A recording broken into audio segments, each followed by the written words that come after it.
All right. Well, thanks for joining us. Good night. And that brings our delightful evening of entertainment to a close.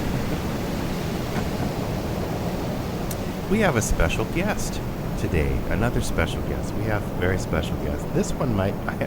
Well, we shouldn't. We can't have favorites. Guests are like kids. You shouldn't have a favorite.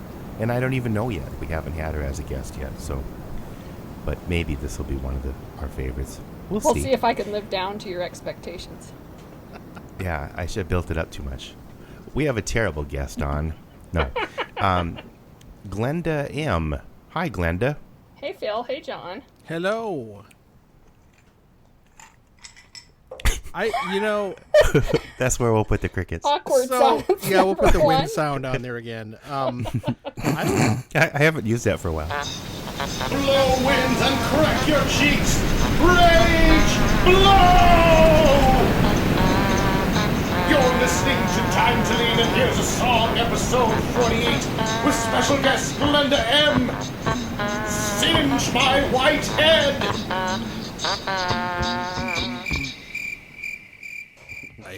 There's no better time. Where do you start with Glenda? This is going to be. I have so many thoughts.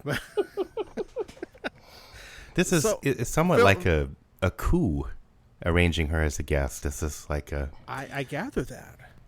She's like a coup where you take over a country violently? Well, maybe you could take over the podcast violently. I don't know. We'll see. There's always that possibility. She's hacking me. Oh, it's all good. We can turn it over. we're announcing our retirement. They'll hand over the keys peacefully. Well, Phil, do you want to explain how we all know each other? Well, For do those we? few- No. Do we know each other? Well, I we don't grew think up- I have talked to you like this since high school. Last night, but... Well, okay. We did do a test, but before that, I don't the think 70s. I don't think I had talked to you at all, except maybe some Facebook things once in a while. Yes, like... Crazy. Since probably 1987 then, ish. Ish.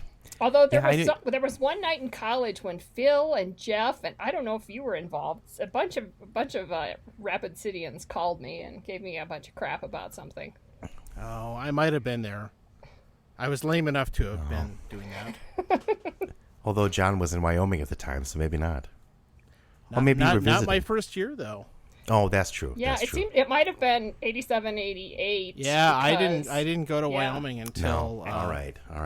And Phil wasn't at fall SCSU of 88. yet. Yeah. No, that was our lost year, Phil. How confusing.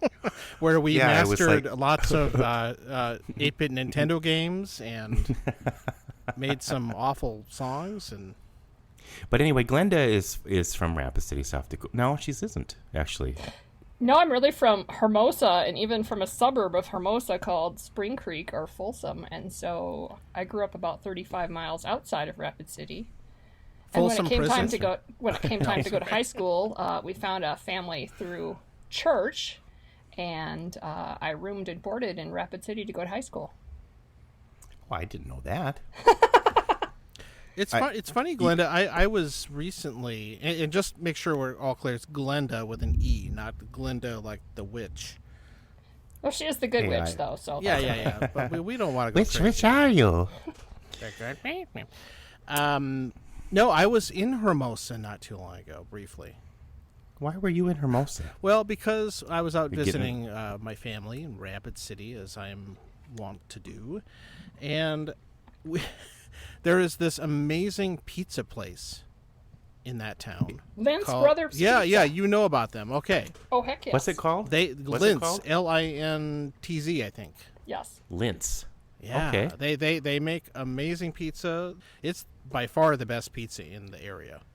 Yes, I've eaten there several times, and I went to Sunday school with those boys who are now the infamous Lintz brothers. Oh, that's really cool. I'm glad I thought of that because it was great. The two standouts were the Big Mac pizza, which is pretty much Big Mac on a pizza, And Thousand Island dressing? Yeah, well, yeah, it has a special sauce and all that.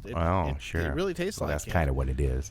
And it's, well, the other one is the something Samoan. What is it? Flaming Hot Samoan? Yeah. Yep, that's my favorite. Oh, is it that guy that was in the Aquaman? Jason I think Moana? this preceded Jason Moana? Momoa. No, that's a Disney movie. Oh, somebody has to get that. What's his name again? Jason Somebody has Moana? to get him. Yeah, somebody send him one of those pizzas. He may not. He's not Samoan. I don't know what he. What am I talking The Flamin' about? Hot Samoan has hot peppers and sauerkraut and sausage and pineapple, I think. Does that sound right? Yeah, I'm not wild about sauerkraut, so my personal favorite there is something like the Texas Tornado that has a lot of hot sauce on it. Oh, that sounds good too. But they're all all the ones I've had, even the quote unquote regular ones like pepperoni or whatever, were really good. So, well, here we've already talked about food. Well, it's not Taco John's, but Oh, that'll come later.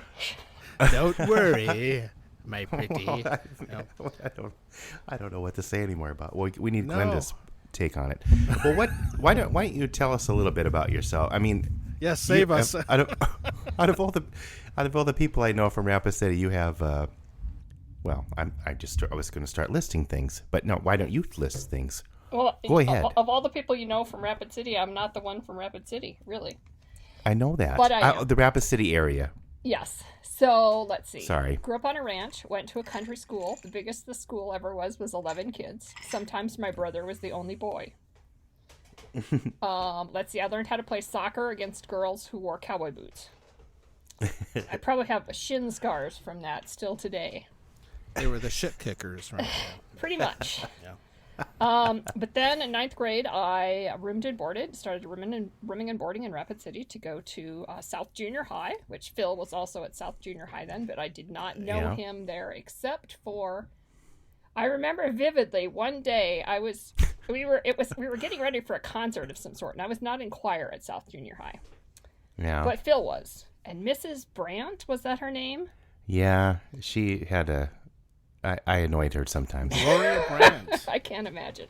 I remember. So, but there was like a window between the choir room and the band room, and you could see into them, and she was like warming you up or directing you or something, and I was standing behind her in the window. I'm sure Phil had encouraged me to do this somehow. I just feel certain of it. And I was like directing behind her, and she turned around and gave me the glare of death like you wouldn't believe. I actually remember that now that you mentioned it, but she kind of deserved it. It was a good time. Otherwise, so it was exciting for me to finally come into the big town school and be in band. You know, I'd been in band in Hermosa, where, you know, immediately as soon as I started playing in band in 7th grade, I was first chair because I knew how to read music already because I'd taken piano lessons. Yeah. And so it was nice to play trumpet in a real band. But I couldn't do choir because choir was at the same time as some other class that I had to have, and I don't remember what it was. I seem to remember you there playing piano, though, sometimes, didn't you? Or am I getting confused with something? Yeah, no, not until high school. I didn't play piano for choir until high school. I mix memories. So I did band at South Junior High, and that was fun. And then went on to Central High School, where I became... Oh, okay, at South Junior High, I also attempted to be like... I don't know what you'd call it, a normal person. Fit in with the in crowd, and I was a basketball cheerleader. Oh, and all right. And it was really extremely dreadful. Yeah, we all go through weird phases in junior high. Yeah, that was a phase that I didn't take up again. So once was enough for all of that. Ugh. And then went to Central, which is where I really geeked out, and was in band and choir and theater and Knowledge Bowl and Odyssey of the Mind and jazz band. And I wasn't in choir until... You were in everything. I kind of was. It was great. I didn't have anything to be in the first 8 years of my education. All the mind stuff you had, anyway. But and then I wasn't in choir until until I was a junior, because they actually wouldn't. Mr. Southwick didn't let girls who were sophomores in concert choir, because you had to be in girls' choir for a year. Boys were grandfathered in because he needed more boys. Yeah, I didn't have a problem. So, I was one of the only I didn't even basses. try out my first year because I had too much going on already. And then he found out I could play piano, and I pretty much got grandfathered in from that point on. That's a guarantee. Yeah. Yeah. You don't let those people go. Never admit that. You get sucked into everything. You know how to sew, that you can write, or that you know how to play piano. Free labor. It just leads to, tears and devastation. So, speaking of high school, one of the things that you also participated in was the yearbook. Oh, yes. And the reason I know this is because you wrote She snuck us in. You wrote a thing about me in the 1987 yearbook. Yes. Which I have sitting in front of me. Those were supposed to be like little writing exercises to like give us practice writing. And I don't think they were originally intended to be in the yearbook, but by golly, they all showed up in the yearbook.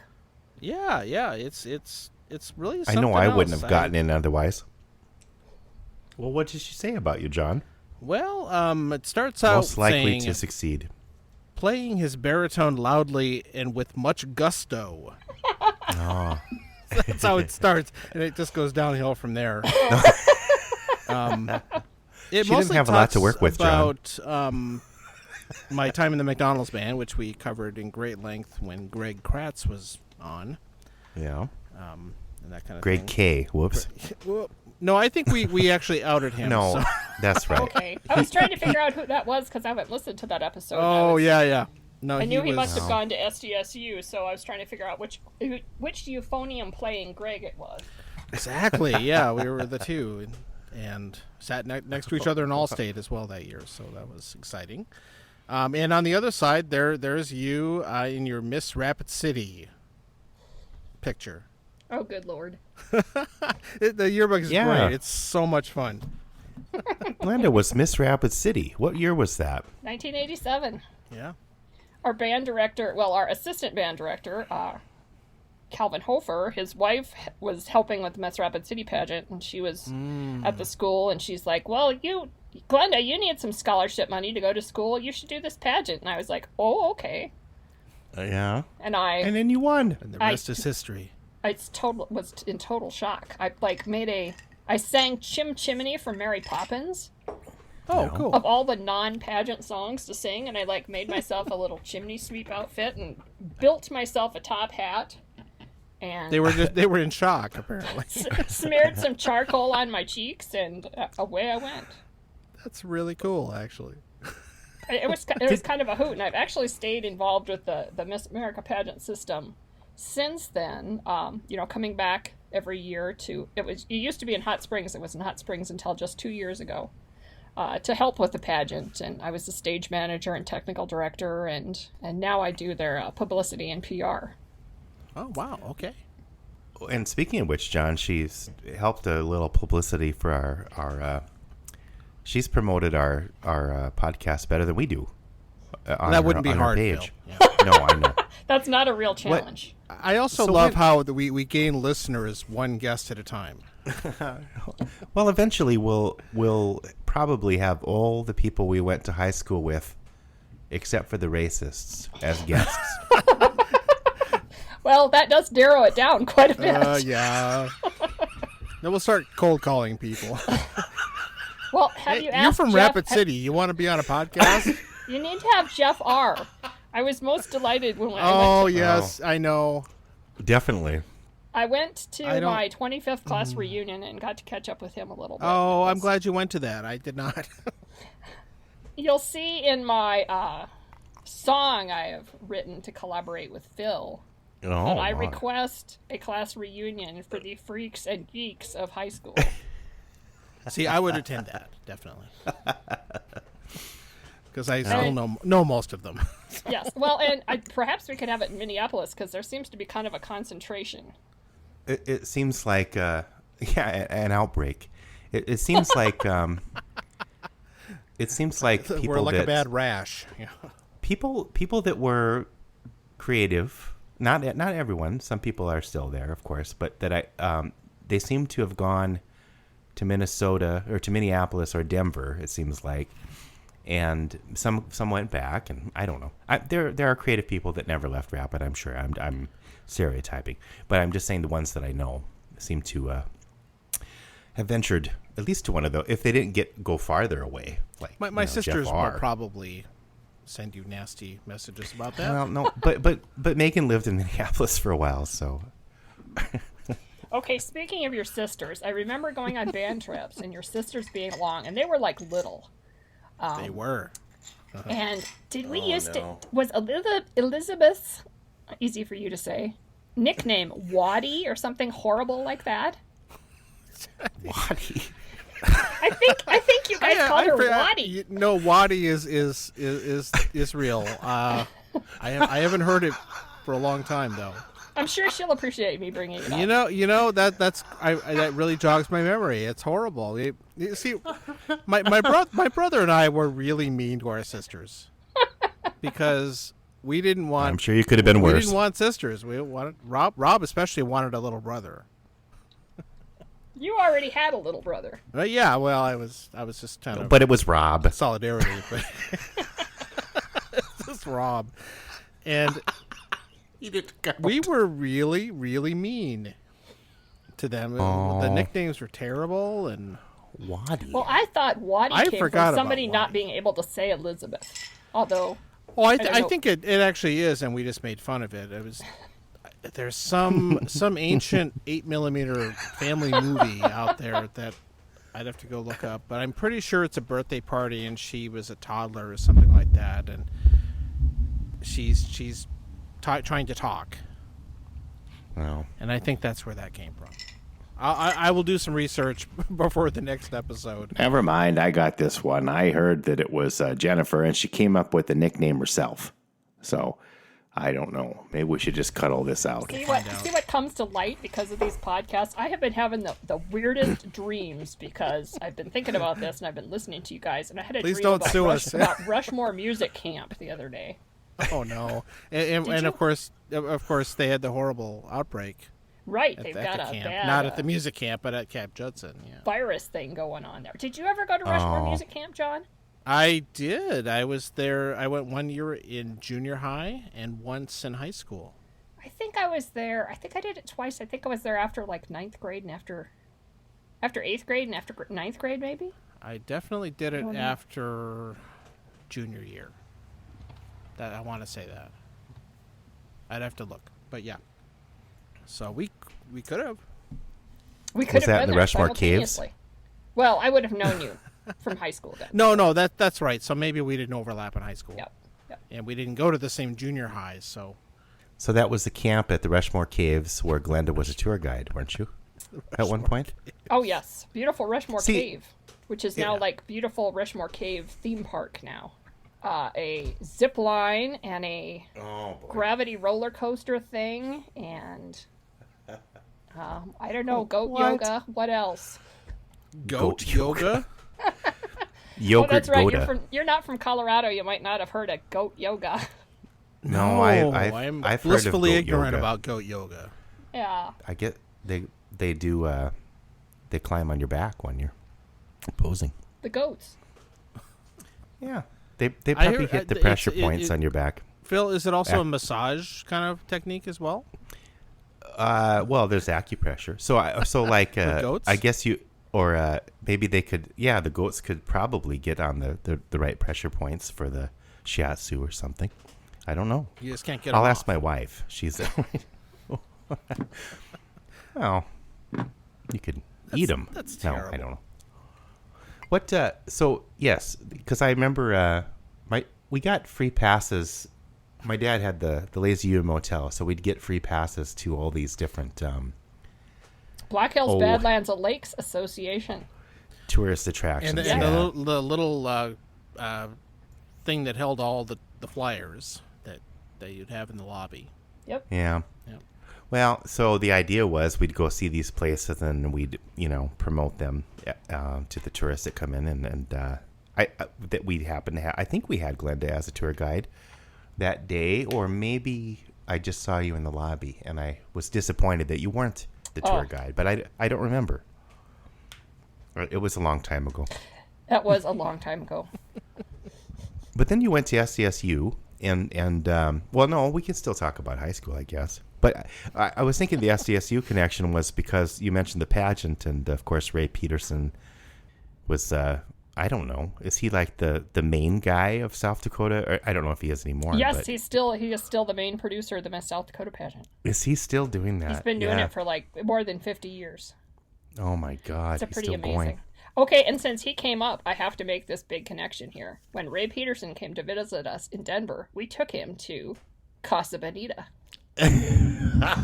Waha! Oh, He thought it was really something. All roads lead sure. to Casa Bonita. They kind of do. I can just see his eyes lighting up and thinking of all the wonderful, like having cliff divers and gorilla suits at the pageant. And Yes, Now, exactly. Glenda, you live in Casa Bonita land, though. I know. We could go there anytime we wanted. Do you ever go? We've gone... I would say, we've been here 20 years now, and so I guess we've probably been there 5 times in the course of that's those more years. Probably than I'd go. Yeah, but to take usually visitors when or something. we have company. Right. But now You don't I go have there a on a niece date and night. nephew living here who are 7 and 5, and so we They're go to prime Casa age. Bonita with Yeah. more frequency. It's weird going back as an adult. It seems a lot smaller, but It's a little bit like us in the Mall of America. no. Oh, you take your You only relatives go there. Well, when you have I usually only go there when I have family in town. The secret of Casa Bonita, and possibly the Mall of America, is take along a lot of little liquor bottles in your purse.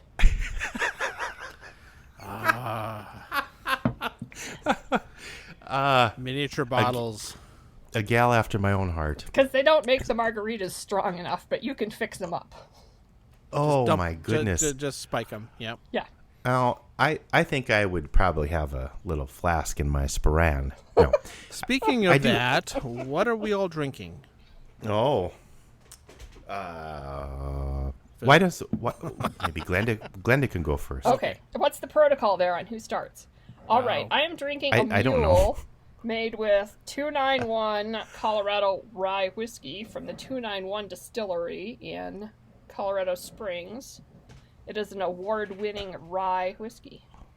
Ooh. That sounds And great. Since I We'd like used to try that. work for the Department of Agriculture in the markets division, I still promote Colorado products and enjoy Colorado products quite a bit. And we're starting to have quite a few distilleries here. I've heard that, Yeah. actually. That's great. Well, Colorado was ahead of the curve on the whole microbrewery thing, it seemed like. Or at least, I remember Yeah. the first, yeah. They kind of started that. Yeah. There Flat are tire and all not that. a lot of Colorado-based whiskeys that I've seen in the Minnesota market. There's that really 291. big one. What's the one that you see all the time? It's Stranahan's? Yeah. That's Yep. the one I'm thinking of. That I think is probably not one of the best, but it's big.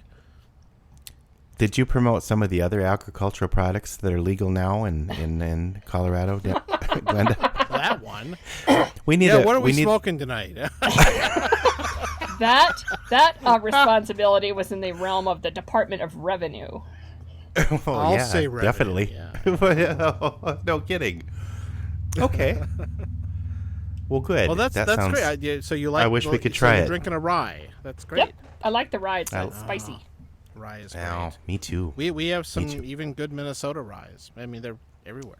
Phil, what do you got? Well, John, I happened to run into the Ralphie had talked about it, but I happened to run into some of that bottled and bond mellow corn, Oh, you got some mellow corn. Yeah. straight corn whiskey. It's from Kentucky, not Colorado, but it's all corn, Yep. It's made by And it's- Heaven Hill. Yeah. and it's probably a little bit stronger than I should be drinking tonight, but that's fine. So I haven't eaten enough. I'll get a little slurred toward the end here of the. You probably noticed that. It gets a little slurry, and we can't edit that out. But it's all in fun.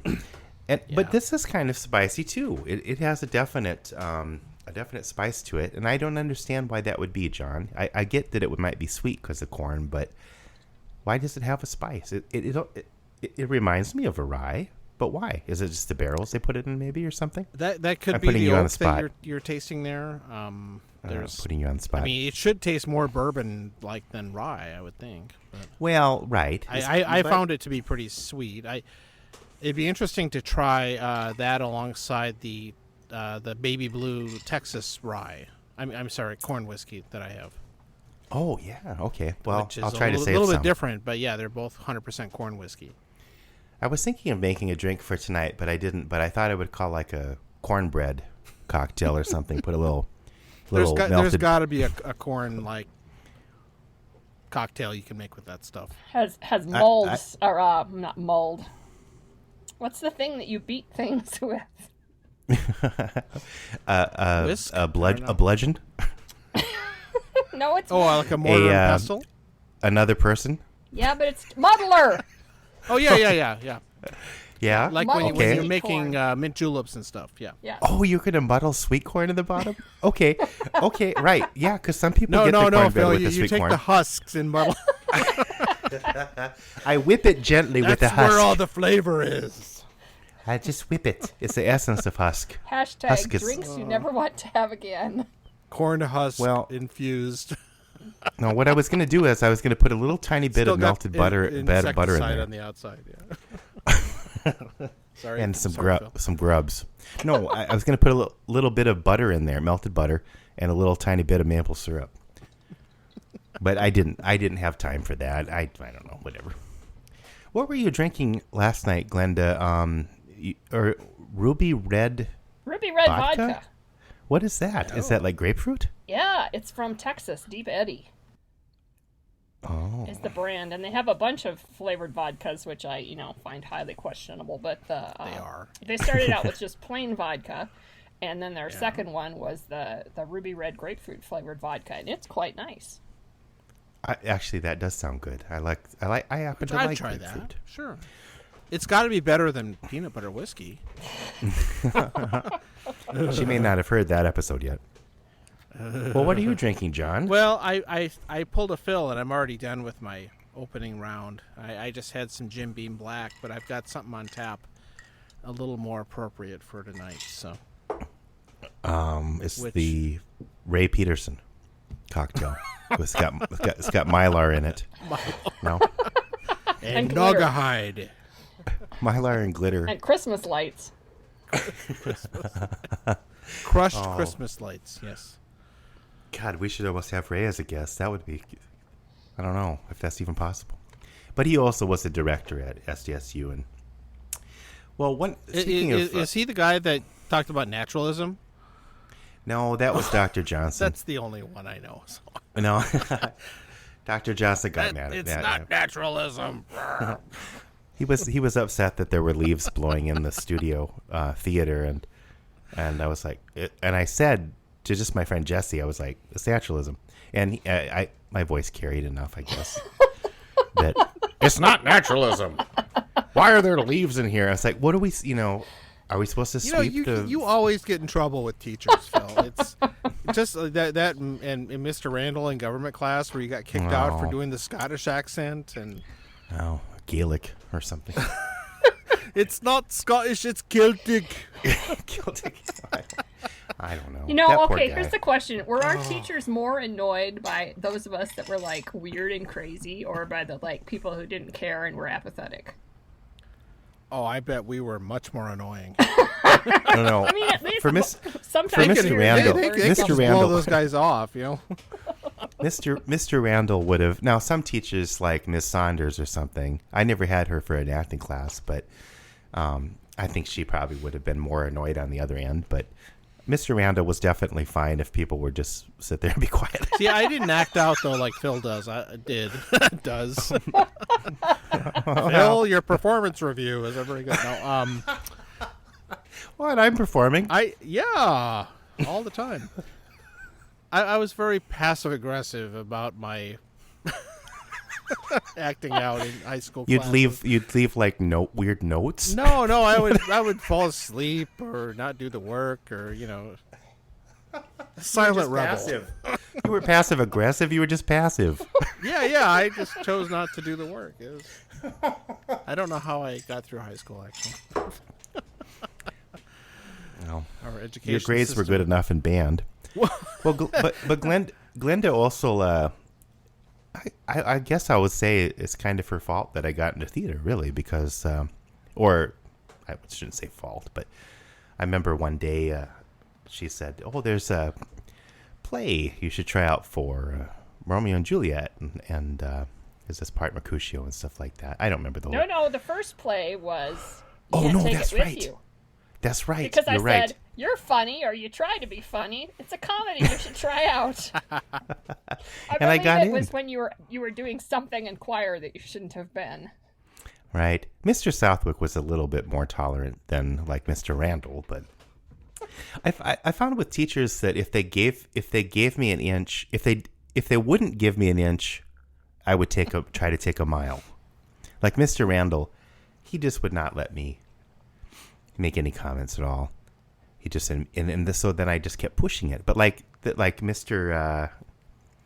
Oh no, he was social sciences. Robinson? Art Robinson? Had the No, he had the art. Yeah, he had the glasses that he kept taking on and off, and yeah, he'd let me say something every now and then, and I was fine. So it was in Art Robinson's class that I discovered I was a Democrat. that's important. Actually. Because I didn't really know what the difference was between liberals and conservatives and Democrats and Republicans. So. No, it's his fault. So it's his fault you're a Democrat, and it's your fault that I was in theater. So. Yes, there we go. It all ties together somehow. Think what would have happened if I had gone to Custer High School instead of Rapid City Central. Well, I know my life would not have been as rich, but anyway. Rapid City would have become a veritable Pottersville. You would have been Miss Custer. I don't know what. Fine. Okay, I'm gonna get a refill. I'll be right Gold back. Discovery Day Queen. We will take a quick break. Okay. Or I'm taking John one. is- You can keep going. John is getting a reefer. Okay.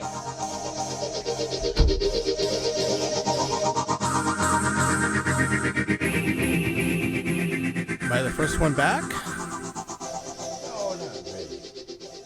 I'm here. I'm just eating pretzels, so I muted myself. Oh, These are Dot's Homestyle pretzels from North Dakota original. I've seasoning. had them. They're good. They're quite lovely. They're terrible in their own way, though. They're Highly addictive. You can get the Dots like crumb stuff or whatever they call it for like maybe some kind of baking kind of thing. I thought you were don't going to know. suggest muddling it in a drink. No, I don't know. You could use it for breading or something. I don't know. Dot spice or something they call it. Speaking of cooking and baking and stuff, other than, I mean, every now and then you might set the kitchen on fire, but That was just You're- once. oh, okay. Well, small oven fires, but those don't really count.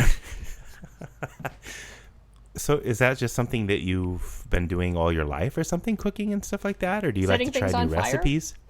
No, right. No, that's my brother.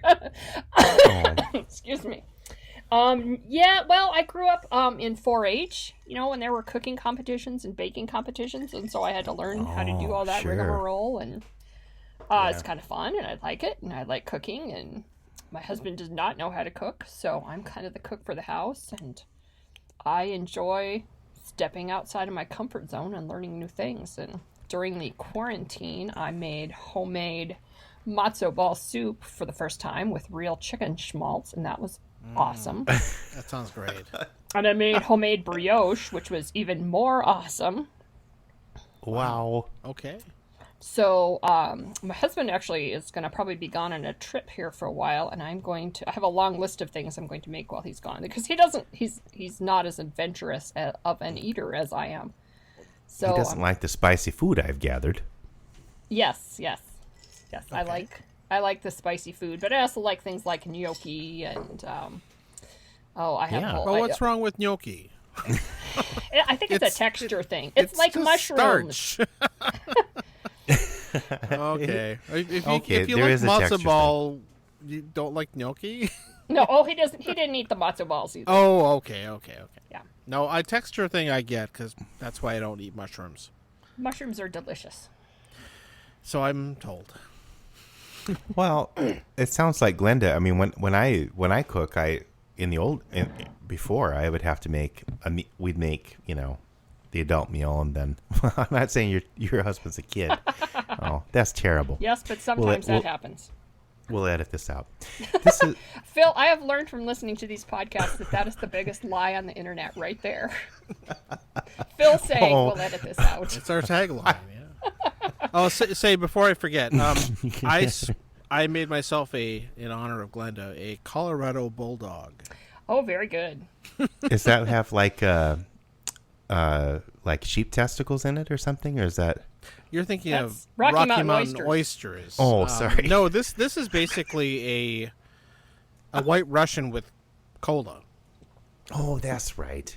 Because many years ago, I used to host parties, and a certain friend of mine from the West always made these. Oh, Scott Scott T. T. Yeah, who hasn't been a guest yet? I should get him on as a guest. That would be really interesting. But Oh. he introduced me to those, and I don't think I've had one in years.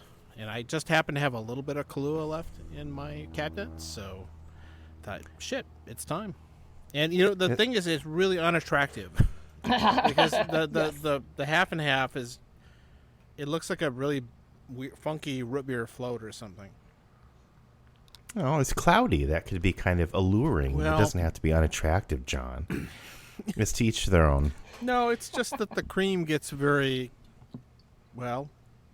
congealed. What's the right word? I think it's better if. What? Curdly? Yeah, curdly. Yeah, that's a better word for it. Probably Well, maybe I it was didn't expired. Make it wrong. Yeah, maybe the half and half was like. Yeah, you want to use the half 3 and weeks half, old. not the sour cream.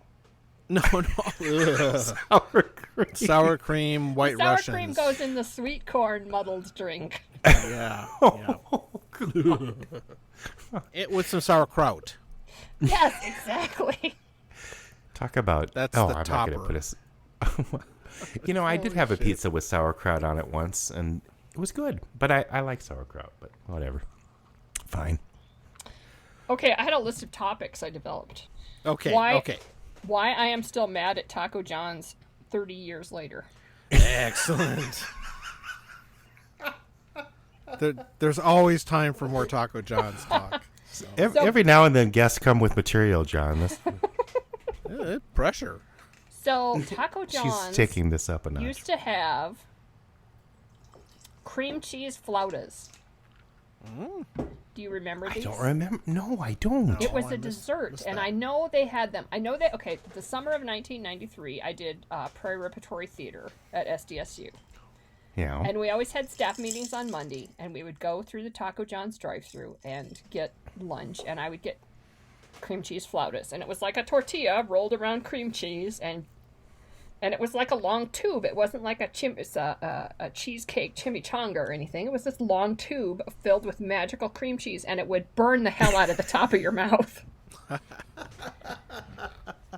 And I don't know when they discontinued them, but they have discontinued them, and I've held that against them ever since then.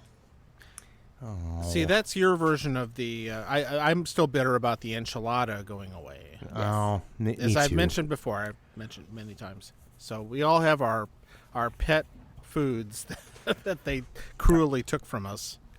That were made out of former pets. No. Pets are meat, right, Phil? And there is one Taco John's in the Denver area, and it is kind of terrible. There's only one? I think there's just one, but then there's one up the road a bit at like Loveland, and they're pretty good because, as you say, it was getting closer to Cheyenne, which is the mothership of Taco John's. Yeah. But then the one UFO. that I usually go to is the one in not Lusk, but Wheatland. As I drive to Where's South that? Dakota, I go through Wheatland. I used to go via Wheatland sometimes. Yep. Oh, John would make that run. I did a couple times too. Yeah, all the time between Laramie and Rapid City. So similar. I don't remember Wheatland though. But Yeah, believe it's off 25. They have an Arby's and a Taco John's, I think, and that was your drive-through options. In that area, that's amazing. That's big stuff. This is not because much else.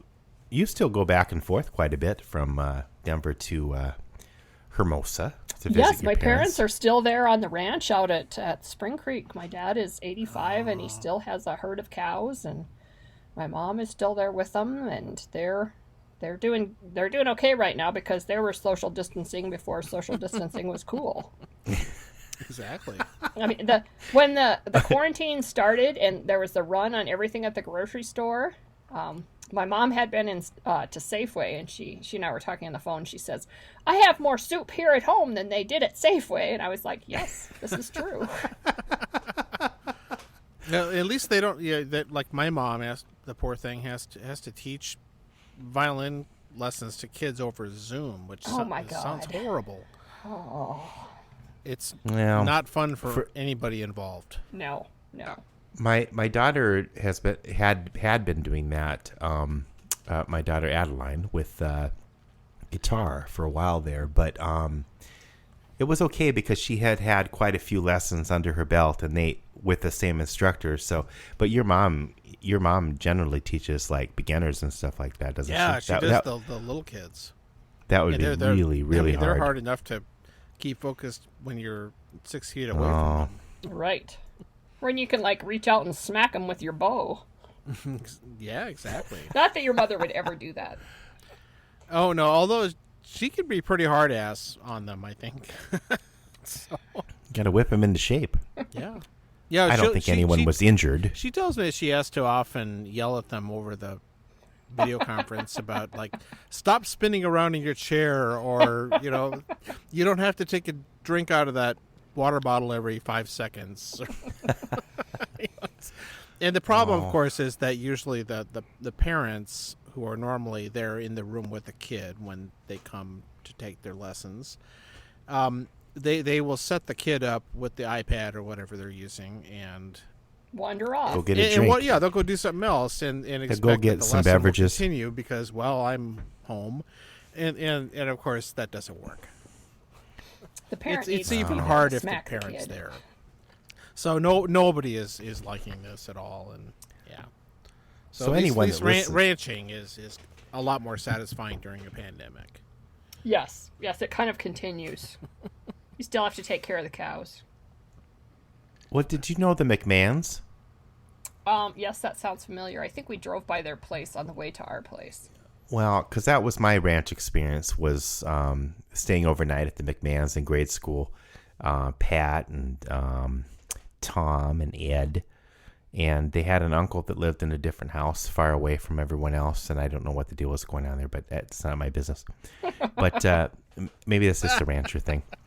And then across the highway, they had more of their land. I think they had a tunnel culvert, a very large culvert thing underneath the highway to the rest of their land over there. And maybe that was their uncle's land. I don't know how it worked out. But I do remember, I mean, ranching is, it was really early in the morning. We'd, see, there was one time, and because you stay up too late when you're, we probably didn't get any sleep because you're staying overnight. And so there was this one spring storm and a blizzard. And we were in the back of a truck. It was really cold. And we were driving around. And I remember this in the back of a pickup truck. And I remember turning a corner and there was like this calf frozen. It had the cow had given birth, and it became this kind of sculpture. And so we came around this corner and the headlights hit that. And I'm never going to forget that image, even when I get dementia and whatever else. But ranching that's a lot of work. I don't know. So you grew up on a ranch, right? Yeah. You're a rancher. Oh, there's a reason I'm not a rancher for a living is because I see how hard it is. Same reason I'm not a teacher. Exactly. Same reason I'm not a teacher anymore. There you go. So, Glenda, I dumb question, but have you watched the show, The Ranch? No, I'm not even sure I've heard of that. I don't know why I thought of it, but it's a sitcom. It had the word ranch in it. And it's about this family that does cattle ranching in Colorado. Oh. And it stars Sam Elliot. Okay, I've heard of it. But Okay. Okay. It's not a great show. I'll put that out there. But I still enjoy it. Mainly, it's Ashton Kutcher also. So if you don't like him, maybe skip it. But it's almost worth watching just for Sam Elliot, and it's just mostly a dumb sitcom and everything. But he is really funny. I would like to watch a show with the main character is Sam Elliott's mustache. that could happen very easily. And Wilford Brimley's mustache could show up. Who just passed away. Who just died? I yeah. know. We need to acknowledge that. He's know, feeling his I oats in know. heaven. No, it's Phil. I don't know if you're aware of this, but in I think it's Parks and Rec. Sam Elliott shows up, and No. he's like a super hippie guy. Oh no, I think you talked about this I'm once. sure I did. I'm repeating myself, but Well, we're at that age. he's It's the fine. opposite because in The Ranch he plays a real redneck Republican. Talks about how much he hates Democrats and blah blah blah and all that stuff. And it was, and not too long after that, I saw him in Parks and Rec. It was so funny to see him playing this super hippie guy. Super hippie. I don't know. Sam Elliott's a national treasure. No, he is. And Wilford Brimley was pretty good too. You know, he is great. You know, he had a few key performances, I think. Well, Cocoon. Or The Thing. Oh yeah, Remember I forgot about that. Yeah. And he plays this really badass guy in, I think it's The Firm from the 90s. Remember that movie? No, I didn't Yeah. see that one. Anyway, Fine. you gotta get your oats. This episode was brought to you by the Colorado Oats Foundation. No, I don't know. The Cough. No, that's a terrible acronym. I haven't worked for them yet. I've worked for all the other ag groups. I worked for 6 years for the Colorado wheat growers, WHEAT, and you have to be real careful to enunciate that now because there's also the Colorado weed growers. Oh, weed. Oh, I was gonna say the way you pronounced wheat was really Whistly?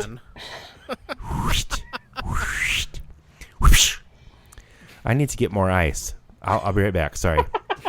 God, 2 breaks. Holy shit. Oh, No. John, what can we talk about that is not related to Go film? ahead, Jazz Phil. We're band fine. and band.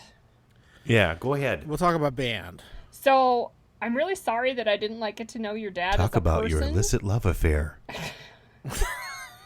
because it sounds like he had a really dry sense of humor, and every now and then that Yes. would creep out in band, and I would be laughing know. at something he said, and everybody else in the band would be like, most the normal. I know Well. he really let these little zingers go that most people didn't get, and he did that in high school band and in symphony rehearsals. My favorite one that besides the famous John and Rob Shut Up, which caused me to laugh out loud. Totally. that's maybe the all-time greatest one, but the other one is I think he reused a number of times, but and I'm paraphrasing because I can't remember how he put it, but it might be better if you didn't play in this particular part because you couldn't play your part. Just rest there. Yeah, just sit out. That's not. It's not one of those things that other conductors they might say, yeah, lay out there if you can't play that run or whatever. But the way it sounded like, we'd all be better off if you just didn't play. the world would be a better place. Who was that, Eric? No, it's my dad. No, never Eric. But it's like my mom has often said that she is sometimes astonished that he did as well. He was as well liked as he was, because he was actually kind of an asshole sometimes. But it I was scared of your dad. Yeah, it's funny, but he seemed to kind of get done what he wanted to do, though. Yeah, somehow. He was really good at I don't want to say manipulating, but kind of, getting his way when he needed to. Cajoling? He somehow created this, brought the uncouth, wild, non-directional teenagers together into, really a pretty good band most of the time. So. Yes. Well, he actually. The thing is, he was so invested in it too. It was he actually enjoyed it, and one of the things that's true about him is that it's at a certain point in his career, he got his master's, and he had to choose whether to go on and aim for a college teaching career, which he could have done. And he deliberately chose to do high school teaching because he actually liked that better. Interesting. And so he must have really enjoyed the kids and everything at that age, because most people would say, "Oh no, I want to teach college." Yeah. He was a rancher of band. He was a shepherd. He was probably That's more of a shepherd than a rancher. Not. We don't want to get into the big shepherd versus rancher debate here. And it's so. I was a couple weeks ago. I was back at my parents' house, and we finally got all the stuff cleared out of my dad's old office, which was something else. I probably talked about it last time. Did I, Phil? I don't remember. We'll cut it out. Phil doesn't remember last week. No, you and I talked about it on the phone. See, that's the problem. Okay. We're almost at the point now where we can't talk on the phone because we're getting the phone calls confused with the... Well, we covered this already. Damn it. No. But I'm pretty sure that you didn't talk about that on the podcast. It's one of those. So my dad had his home office, which was a small room in my parents' house, and it was surprisingly dense with stuff, file cabinets and all sorts of little stuff. And I think in his retirement years, he just decided, if I see something I'm remotely interested in, I'm just going to buy it. Yeah. And just all this stuff around that we had to go through, and I've never seen so many weird battery-operated flashlights and little crank things, and whatever he saw in a mail order catalog, he just bought it, and I just like, what do I do with all this stuff? And I'm sure if I could ask him, he would just say, why don't you just throw it away? He wouldn't care, but there was also plenty of important pictures and other things in there too. So, but it just took a while for us to get through it, and my mom wasn't really wanting to deal with it, as you'd expect. No, sure. And so over the last couple of years, when I've been there, I've been picking away at it and getting rid of things and trying to get my other family members to take things.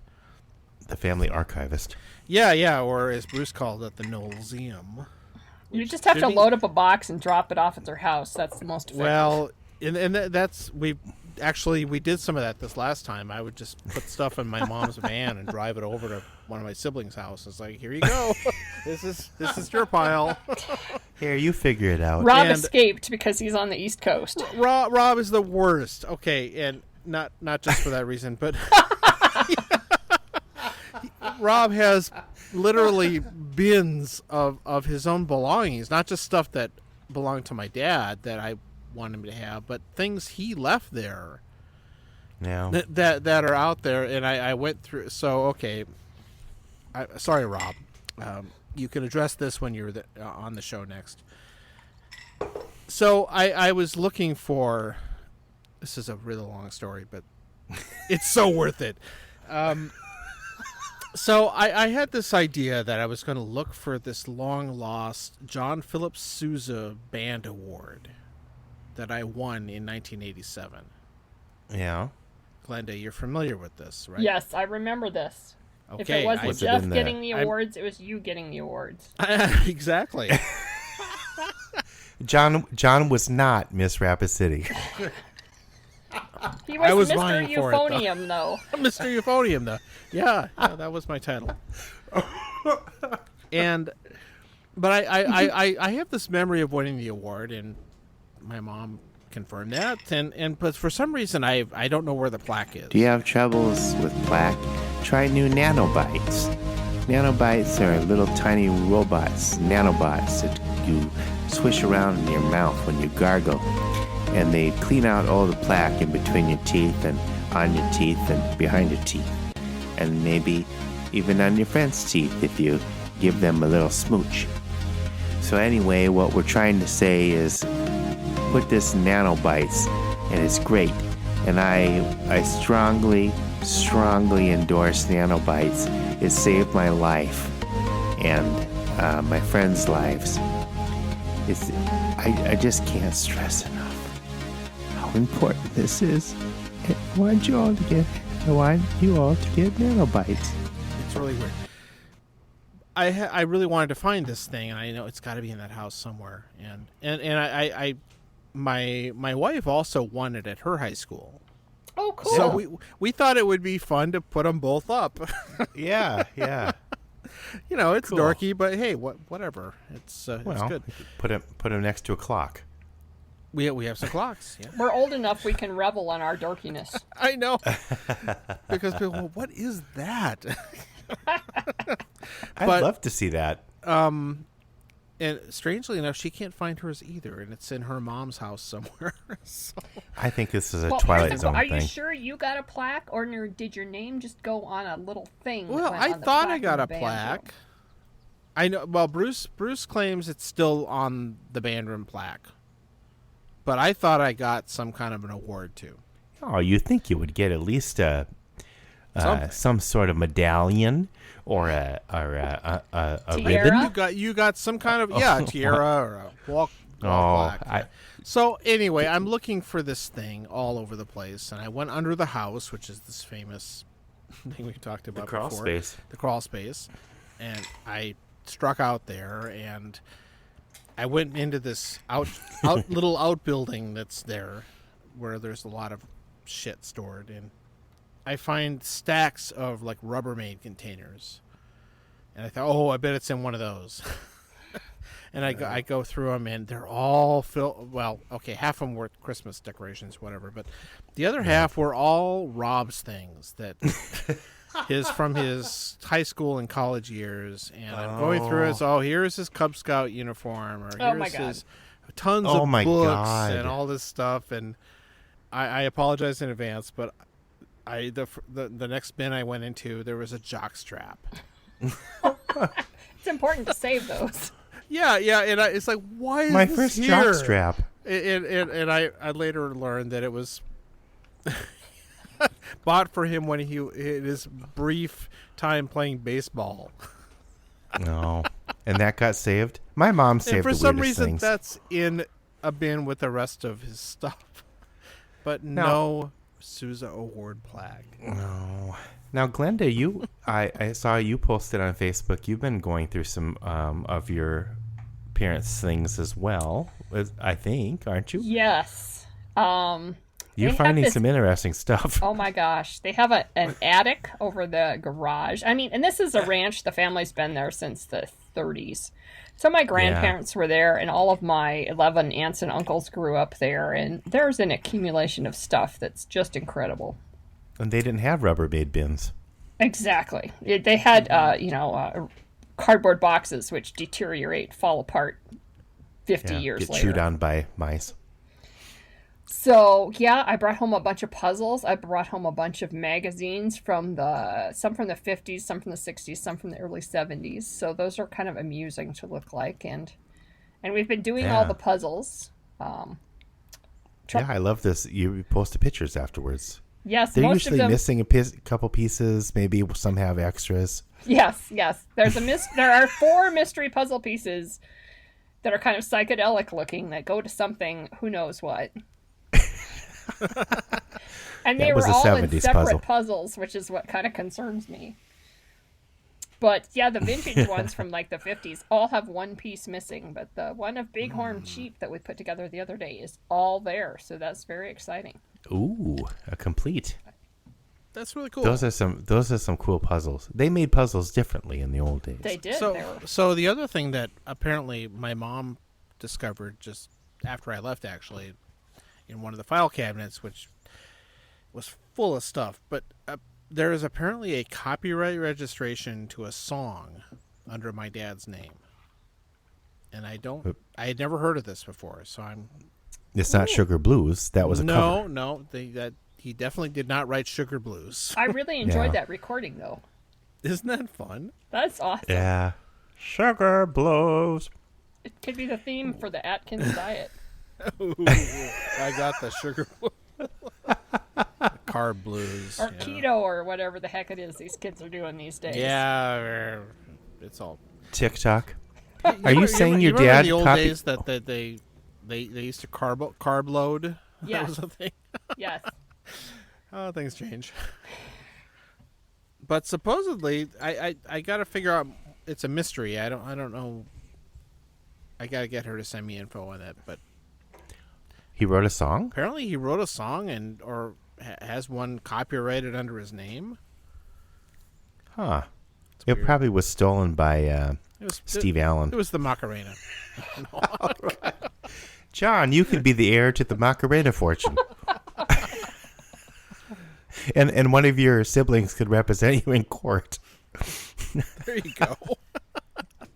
That might be a step So down. how from many of them are lawyers other than Rob? Megan also went to law school and practiced for a while. What caused that? I think it had Wilford something to do with them. Brimley and the firm. I don't know. No, if you ever ate dinner with them, I think you'd kind of get it because, they'd sit around and debate these things and talk about these things and stuff. It kind of makes sense. But yeah, why law versus music? They had to do something different. They couldn't all be in music teachers. So, Glenda, what other bones to pick do you have? Okay, let's see. Mad at Taco John's. Yes. We'll never get them as These our are more of sponsor. like things you have brought to mind. John, I don't believe you have posted your Sloppy Joe recipe. No, I have not. I doubt will you got share mad at the Glenda. Sloppy Joe recipe because it is really good. It's from my wife's family, but it's the best I've had. So we talked about that and we never followed up. Was that? See that? Oh, I thanks. should Glenda. have put it up and put a link in the show notes, which nobody ever looks at. I think. I've been looking at them. Okay, Wow. good. I'm glad I'm not doing it for nothing. I don't think Glenda's the only one. We get the weirdest comments sometimes. That guy in the Philippines was so and pissed off. one of my sisters texted me today and said, "What's the name of the guy from the Philippines?" I want to know. I want to know. I wish I knew.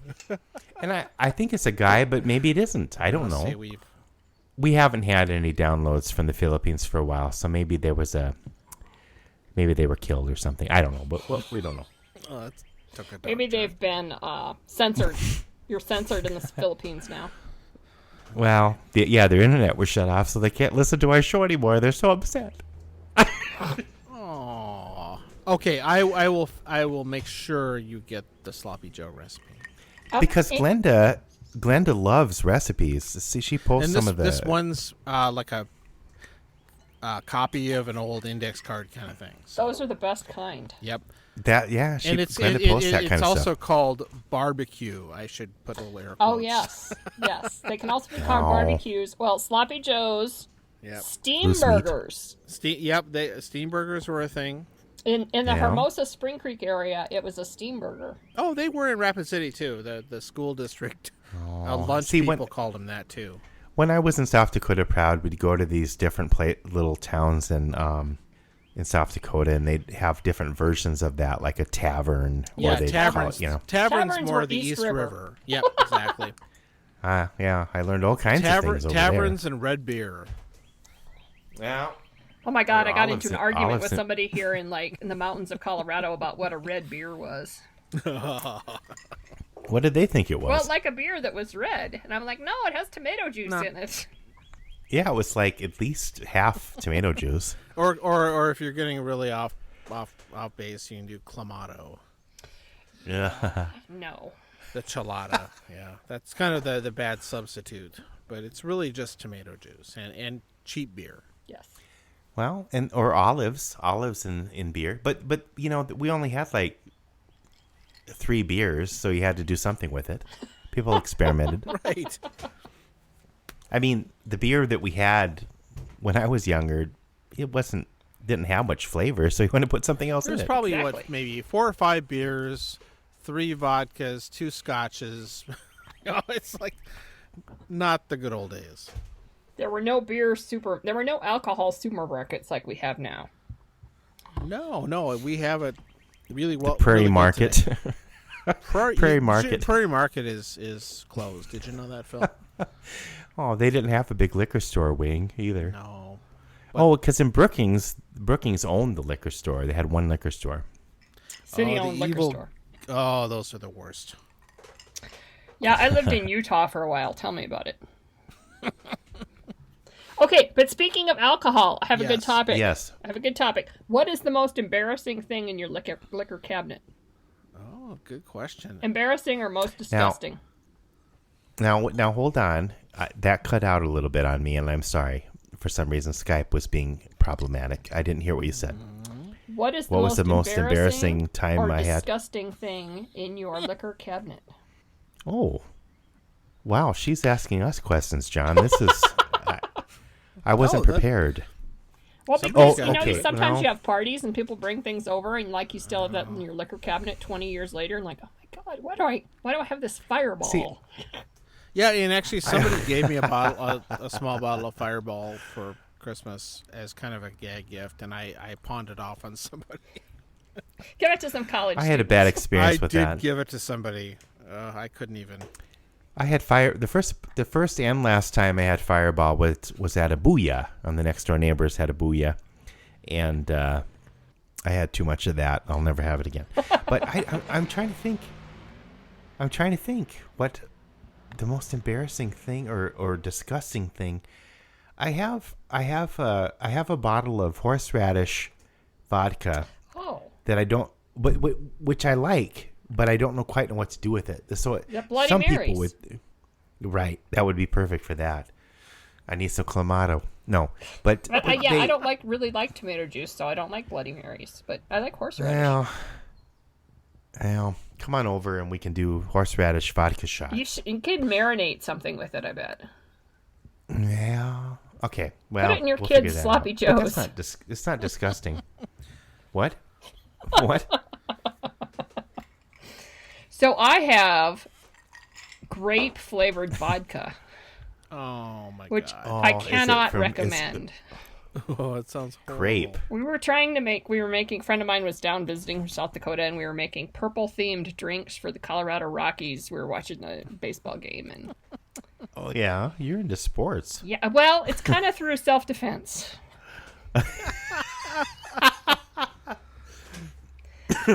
Because I have a husband who enjoys and appreciates sports, and if we want to agree on something to watch on TV, then live Rockies game is better than a rerun of Seinfeld in my book.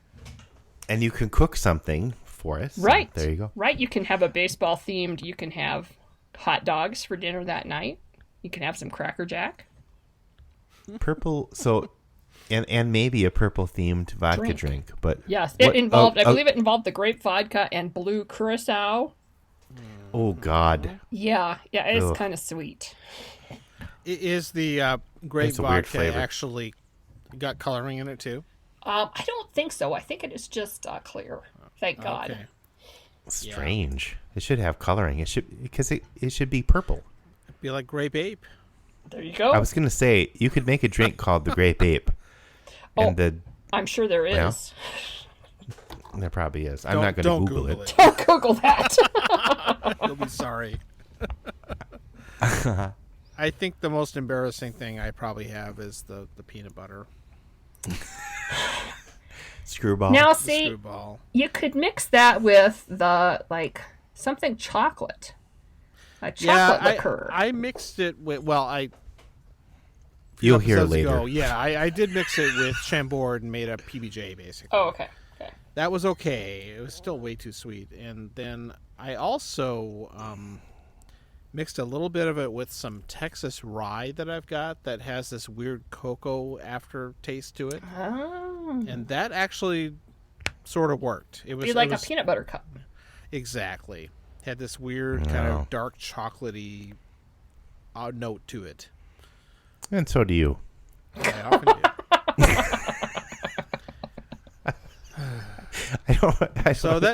I'll edit that out. Fortunately, I don't have anything worse than that.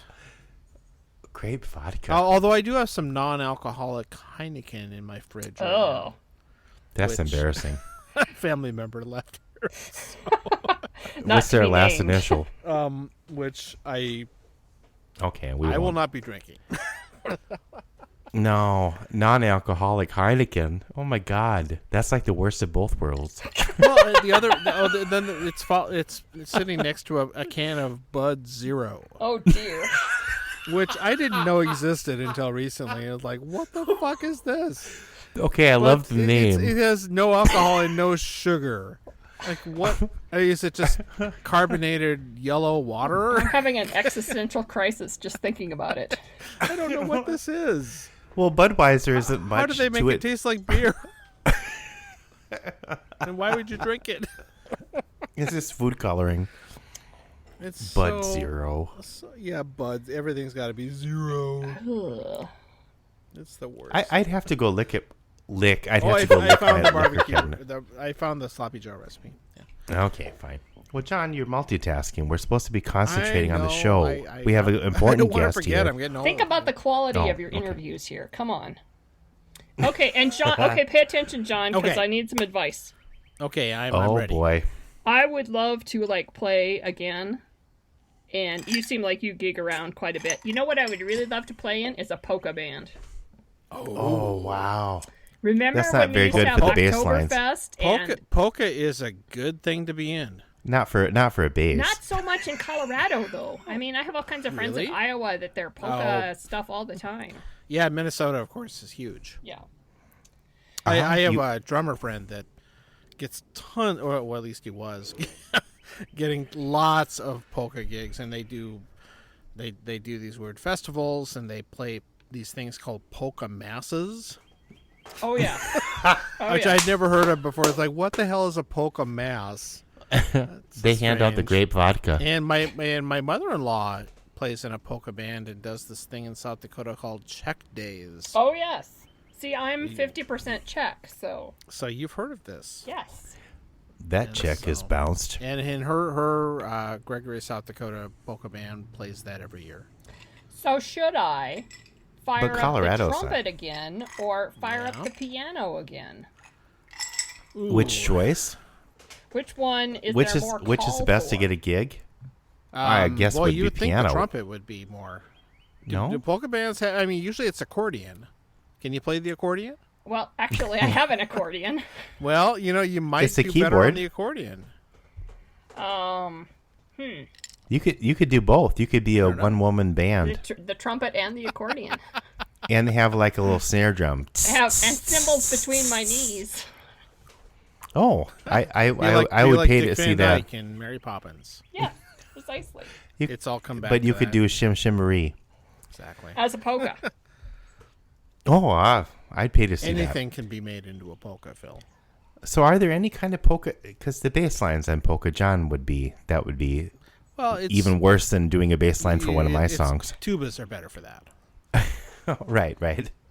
So and we it's all used the to same. have an Oktoberfest, though, at Central, and we had, I think my band director from Hermosa loaned us the books. He had a bunch of polka band books, Art Needon.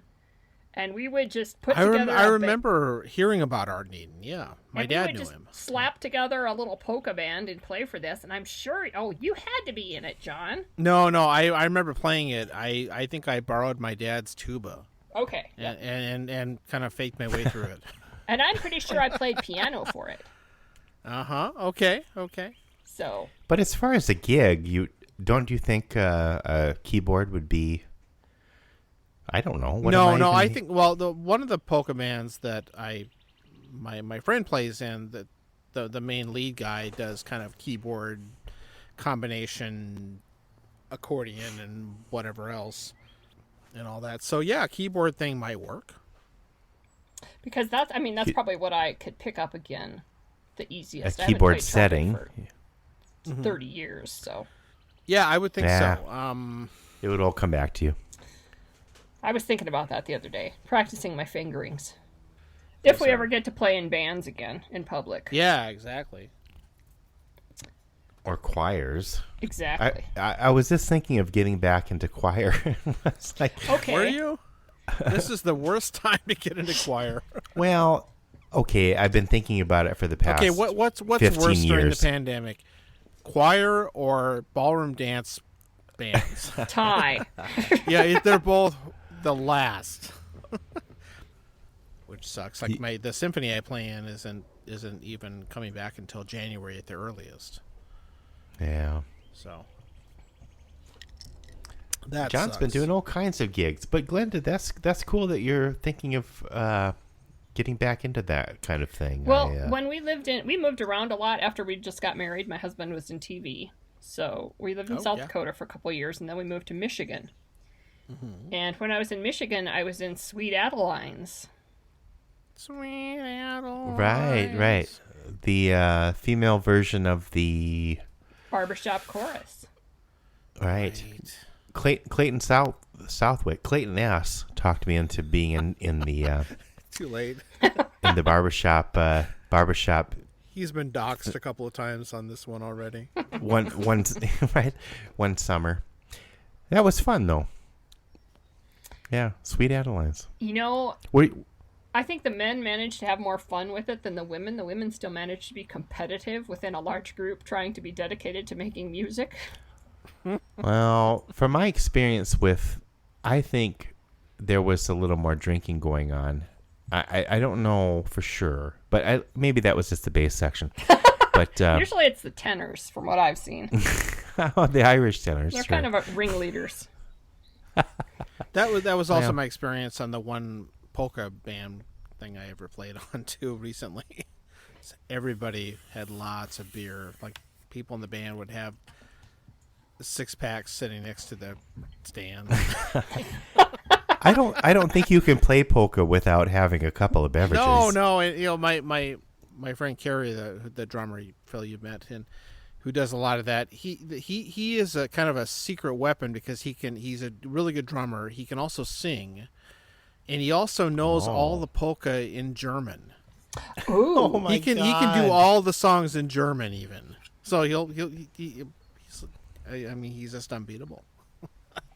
I would like to hear him sing a Genesis song in German. A Genesis? Well, because Phil Collins sang and played drums.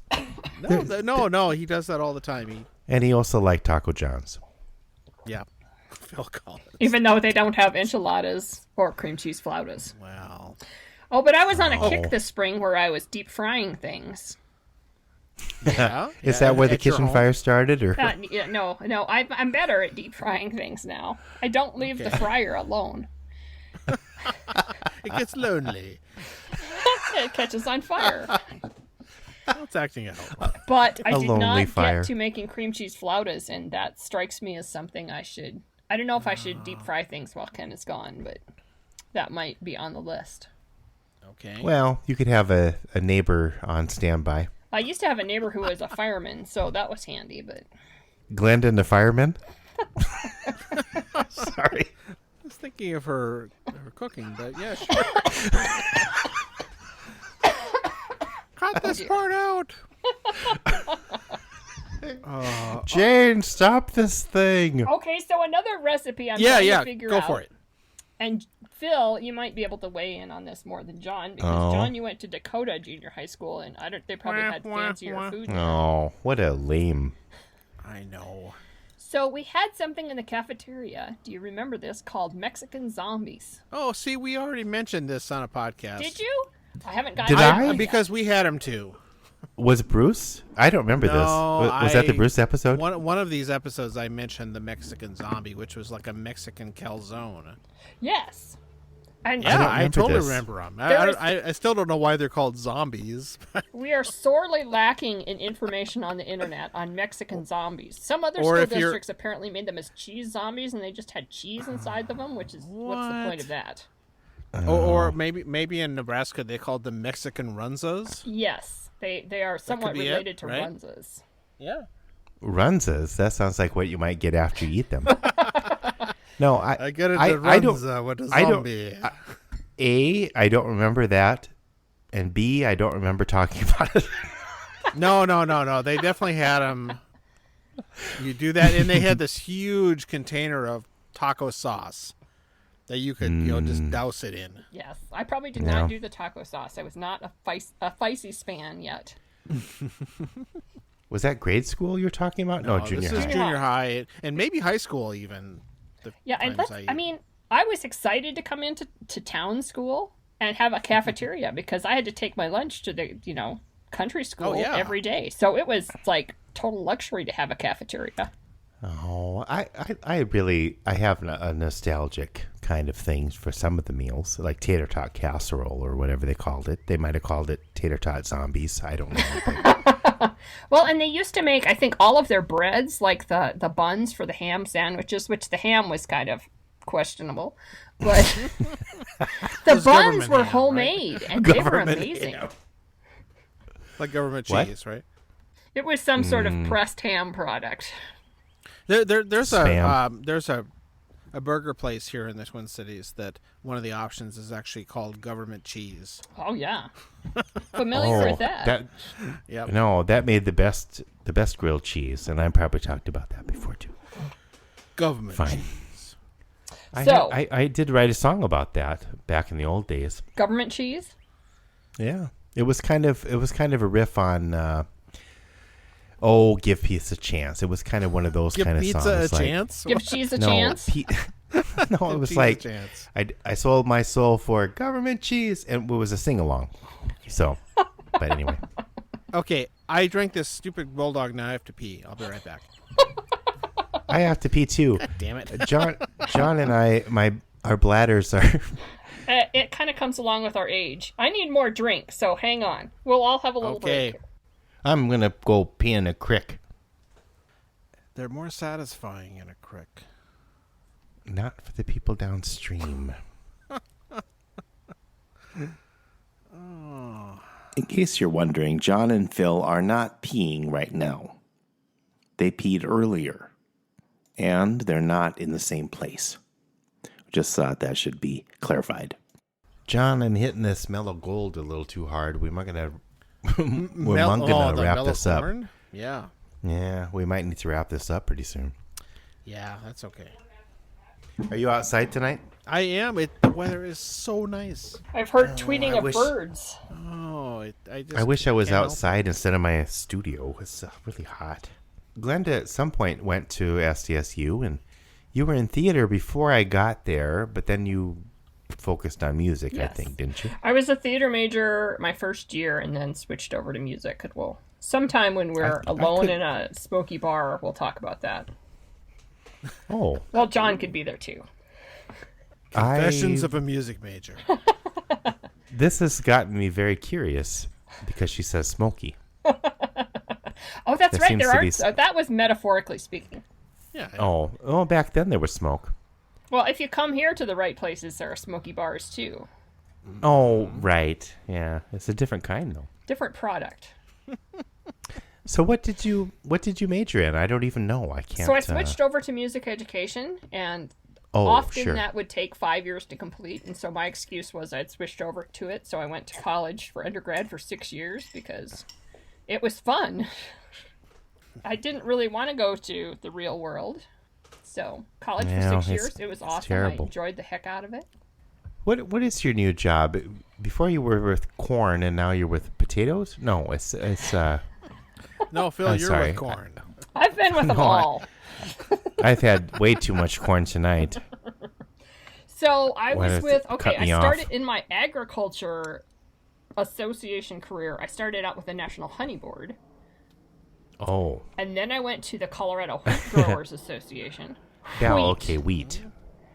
And then I was with the Colorado Department of Agriculture for 6 years, so I got to, and I oversaw, like, I was now the kind of the supervisor of the Wheat Association, and also the corn and potatoes and sweet corn, and there were a whole bunch of these groups that I got to go see all the time, so I was always getting free potatoes. But no rye? That was kind of awesome. Colorado did not have a honey group to itself. Oh. And now I could have started one. Now I'm the executive director of the Colorado Nursery and Greenhouse Association, and it's been kind of strange to start a new job. And we had our big convention, and then almost immediately went on to lockdown after that. So it's been a little weird, but it's everything's weird.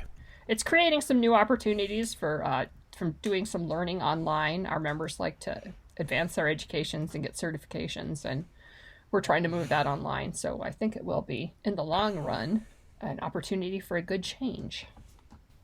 And I like the job. It's a small staff. I just have 2 employees, and we all get along, and I'm having a good time. Do you ever get to see them in person? I have actually been going back to the office kind of half time. They want us to stay at 50% capacity. Yeah. So I've... one of my employees has a lot going on at home, and so he likes to come to the office because it's quiet there. It's an escape. So I have some coworkers that have like young children. I come in part-time, and my other employee comes in part-time, and we have a staff meeting on Mondays on Zoom. Well, that works. It's the story of our life right now, Zoom. Yeah. I, of course, am enjoying my last week of furlough.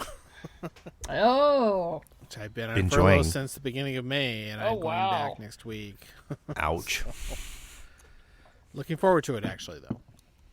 Yeah, well, where I work, I've been, for quite a while now on campus at the U for, I don't know, I'll say a third of the time. But we have a lot to do to get ready for fall, assuming that things go as we're planning. With the distancing models and all that, but we just have to get all the rooms ready. It's a lot of work.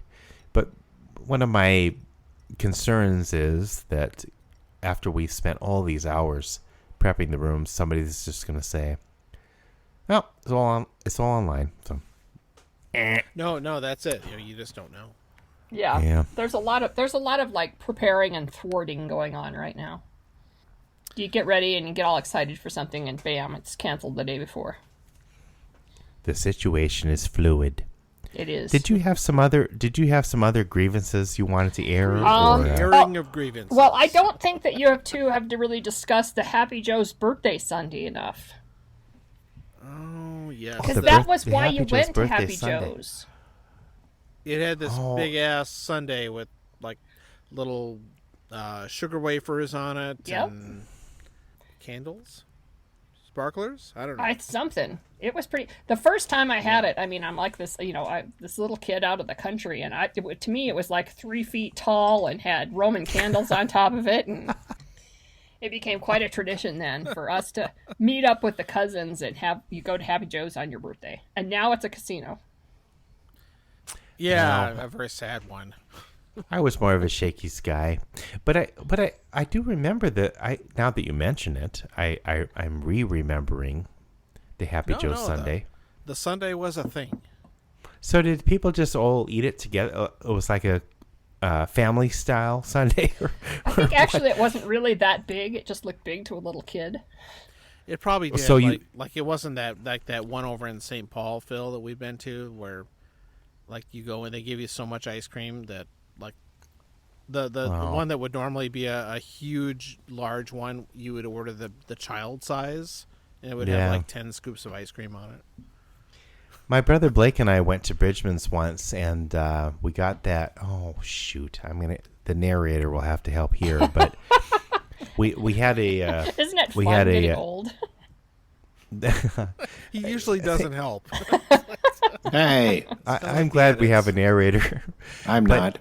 Oh, it was like a Lollapalooza or something, and so Blake and I ate this. We each ate one, and we got a T-shirt because we ate it.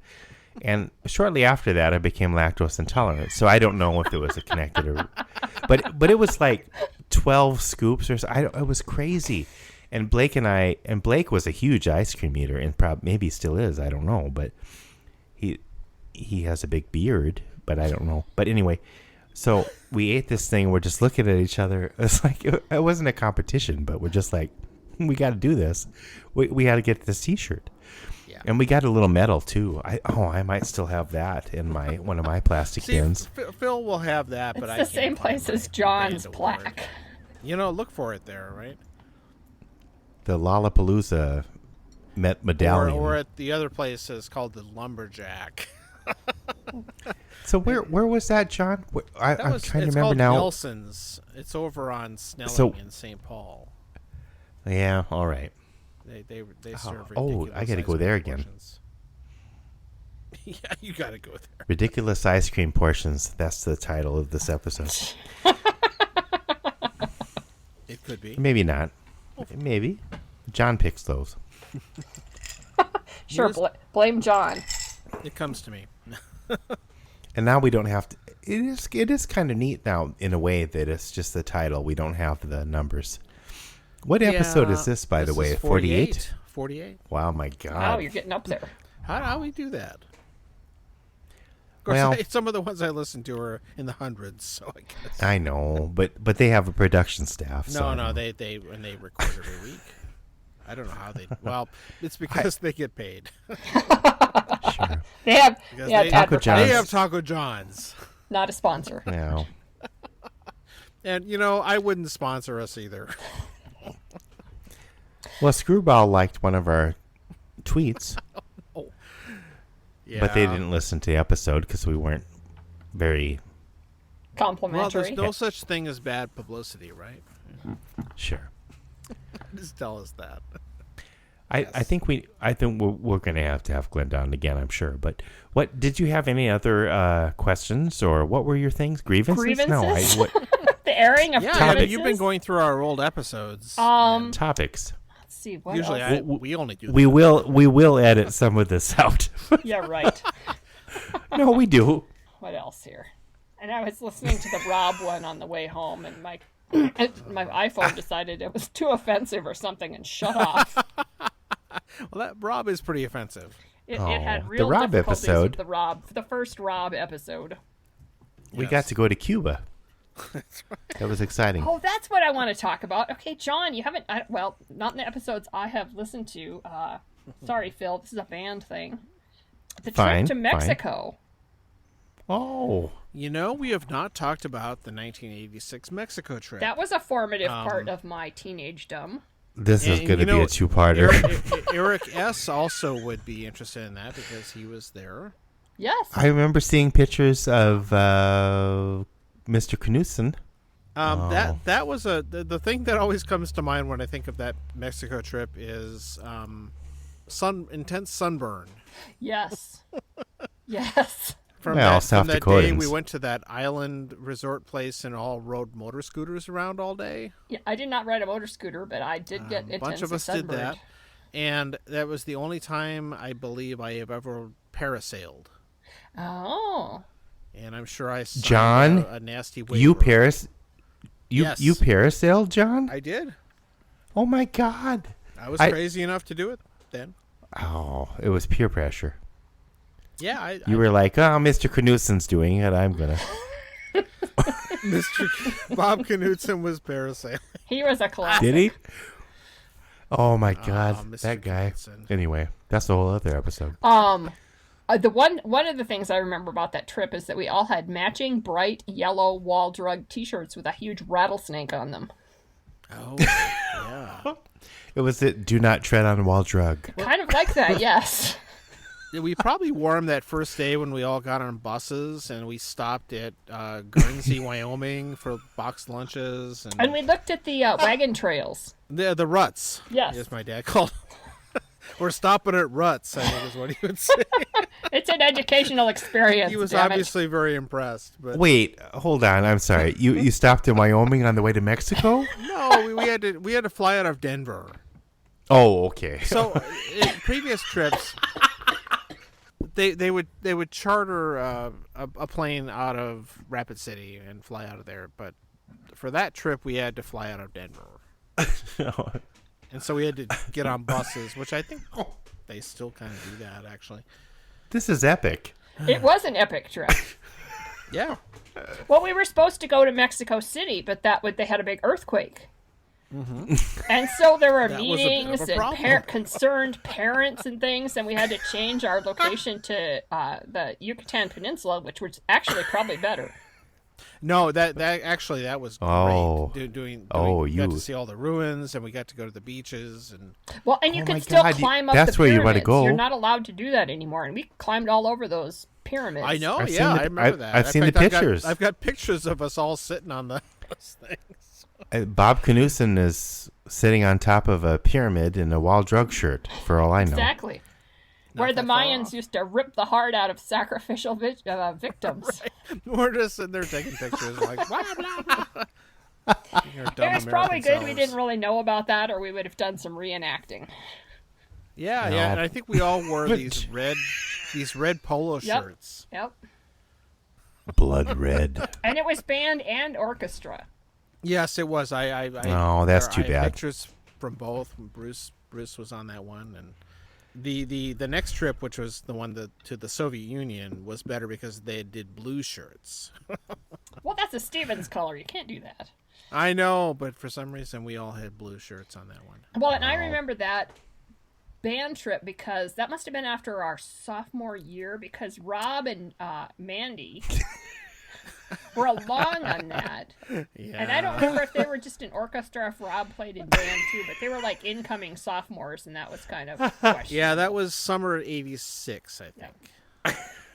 Yeah. Oh my God. Well, John and Rob got pulled aside. That was Russia. A different trip. Oh, that was Russia. No, you're talking about Mexico again. This is Mexico, nothing Russia. That exciting happened there. Except we all got Montezuma's revenge. You drank the water? We drank something, and we got sick. So it's like sick. It's like diarrhea and sunburn. Okay, maybe that's the title of this episode. There you go.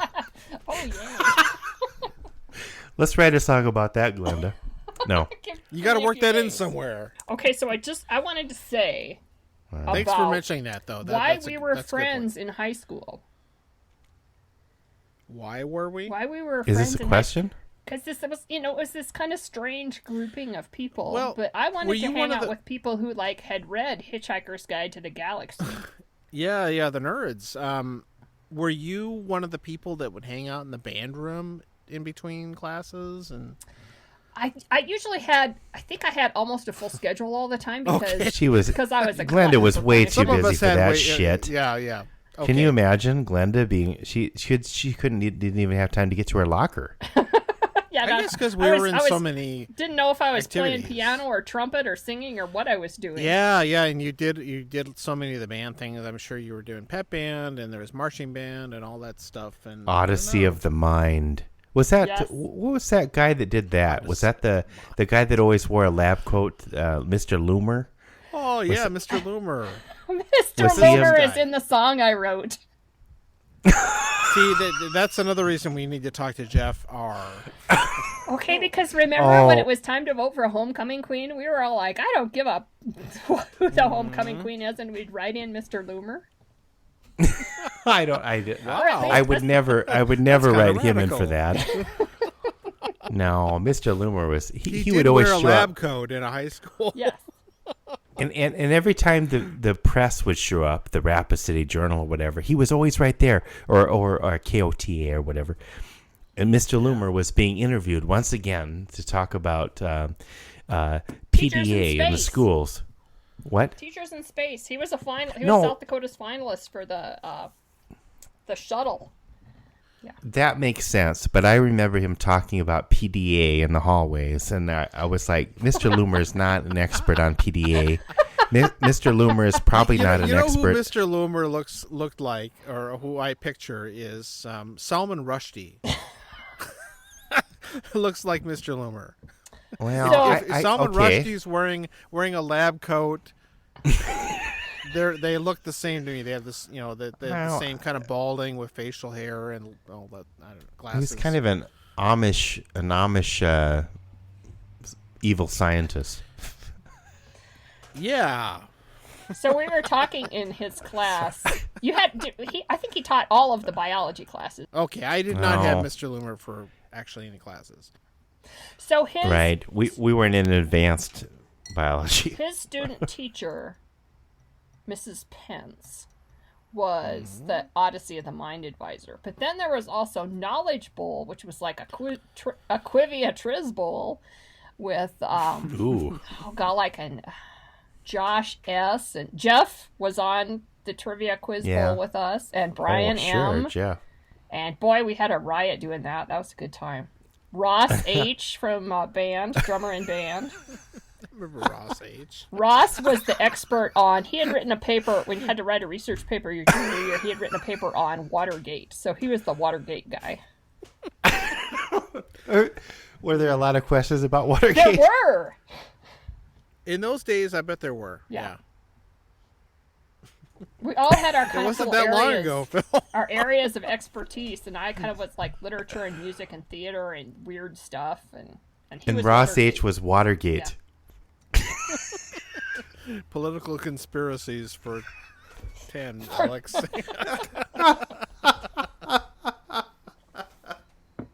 Well, there you go. See, Phil, when I heard you say on one of the first podcasts I listened to, you couldn't remember the name of your soda stream and you called it your fizzy lifting drinks machine, and I was like, this is why these were my friends. There was a certain cultural knowledge that I wanted within my circle of friends, and it included having read or seen Willy Wonka and the Chocolate Factory and being able to quote it. And I say good day, sir. Yeah. And also Monty Python and such. You know, I would say our group had a tendency to like throw quotes from Monty Python and obscure movies and books like into normal everyday conversation, and only a certain number of people would get those, but it was a code. It was bonding then. Well, speaking, okay, so I'm gonna go. Glenda had mentioned John. Evidently, she heard about the Glenda Mother of Satan thing. So maybe the elephant in the room. I think that may have been brought up on the college phone call, maybe. Well, Phil, can you explain the origin of what that means? I'm going to explain the origin of what I think it came from. This may be why I never had children, Phil. That's a lot. And maybe on you. Other than I remembered what I was like as a teenager, so. Maybe why I shouldn't have, but we won't get into that. I love my children dearly. So, John and I and Lee and Sean and Rob sometimes, and we do these comedy tapes. We should have had Glenda on too, but we only knew men at the time because girls wouldn't have a lot to do with us then, but that's fine. It wasn't like we didn't want girls showing up, but they wouldn't have. But anyway. Careful. So it would have disrupted your manly bonding sessions. Oh, yeah, it was very manly. In the van, especially. No, or on the roof of the van. Yeah, the van had this kind of roof thing with whatever. But a roofer. Yeah. Oh, sorry. So I think it was B.O.B. the tape, and we were recording, and Rob had a guest appearance as Reverend. No, not Reverend. Oh, okay. So you're saying Rob came up with this?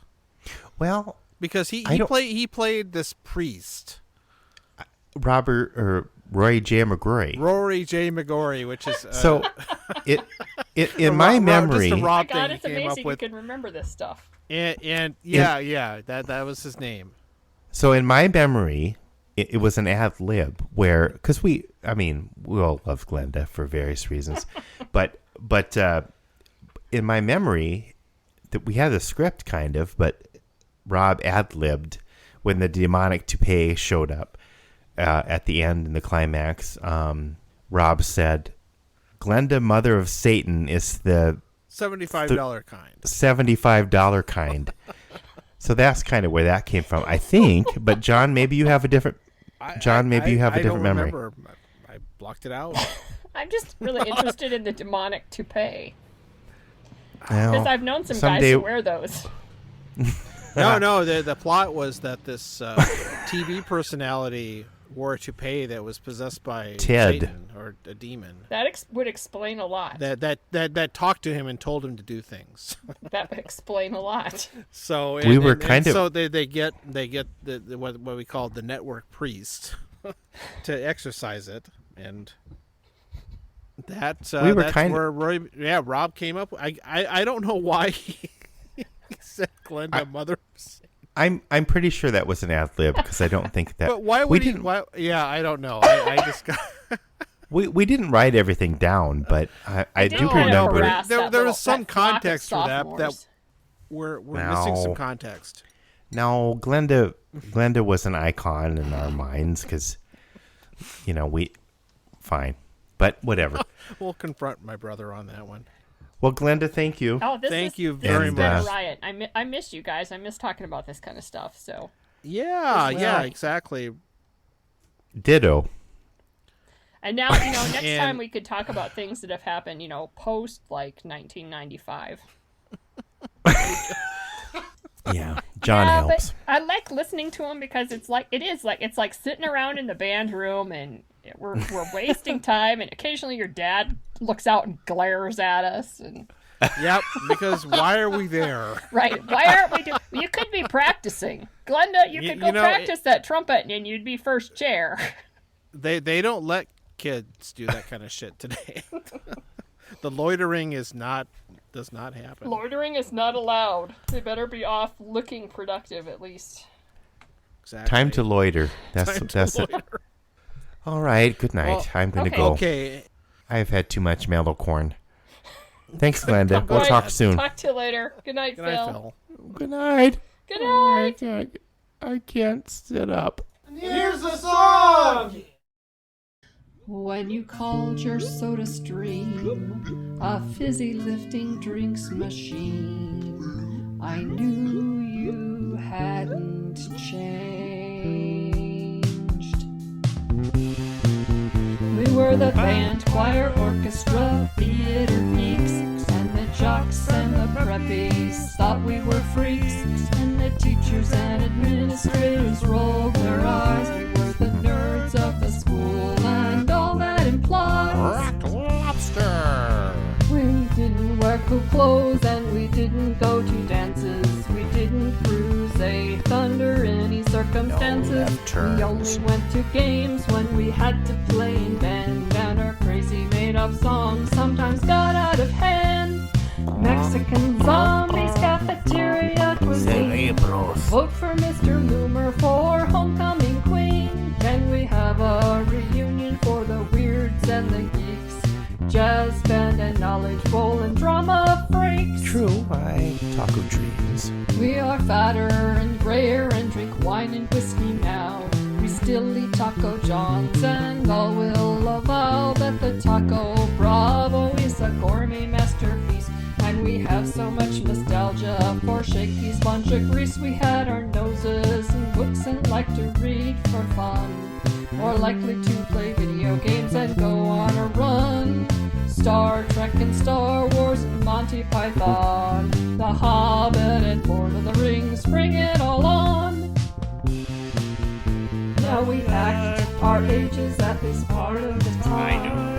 Try to be normal, it's a bit of a climb. We hold down jobs and some of us have kids, and we enjoy a fine assortment of adult liquids. But get us together in a room and see our most treasured memories of RCC are not of homecoming or hanging at the mall. They are of choir and bed trips and big screw balls. We were the band, choir, orchestra, theater geeks, and the jocks and the preppies thought we were freaks, and the teachers and administrators rolled their eyes. We were the nerds of the school and all that implies. Mexican zombies, spam, spam, spam, spam, spam.